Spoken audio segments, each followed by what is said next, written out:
ডুবতে ডুবতে তীরে এলো লঞ্চটি।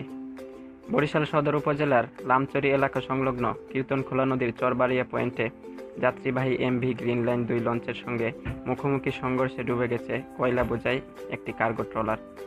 তবে ডুবতে ডুবতে তীরে পৌঁছাতে সক্ষম হয়েছে লঞ্চটি। শনিবার বিকাল 3:30টার দিকে এ দুর্ঘটনা ঘটে।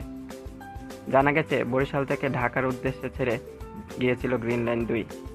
এ লঞ্চে থাকা ইস্ট ওয়েস্ট বিশ্ববিদ্যালয়ের জনসংযোগ কর্মকর্তা সর্দার এম মহিউদ্দিন বাংলা ট্রিবিউনকে বলেন, আমাদের সারেং সামনে ট্রলার দেখতে পাইনি।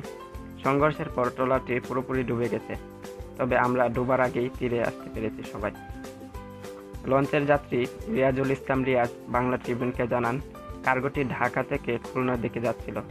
অন্যদিকে বরিশাল থেকে বিকাল 3টায় ঢাকার উদ্দেশ্যে ছেড়ে যায় গ্রিন লাইন 2। লামচারি ভাঙ্গন কবলিত এলাকা অতিক্রমকালে কার্গোর সঙ্গে দ্রুতগামী লঞ্চটির মুখোমুখি সংঘর্ষ হয়, এতে কার্গোটি ডুবে যায়। এদিকে গ্রিন লাইন 2 লঞ্চের নিচের অংশ ফেটে পানি উঠতে শুরু করলে যাত্রীদের মধ্যে আতঙ্ক ছড়িয়ে পড়ে। তবে লঞ্চের 4 শতাধিক যাত্রীকে অক্ষত অবস্থায় বিকল্প পথে লামচারি এলাকার তীরে নামিয়ে দেওয়া হয়েছে।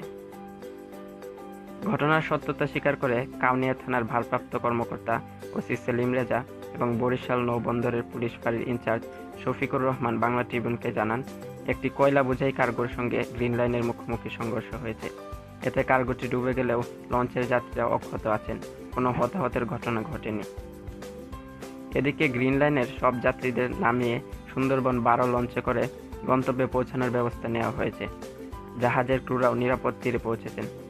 উদ্ধারকারী জাহাজ নির্ভীককে ঘটনাস্থলে পাঠানো হচ্ছে বলে বাংলা ট্রিবিউনকে জানিয়েছেন BIWTA এর বরিশাল নৌবন্দরের নৌ নিরাপত্তা কর্মকর্তা আজিজুল।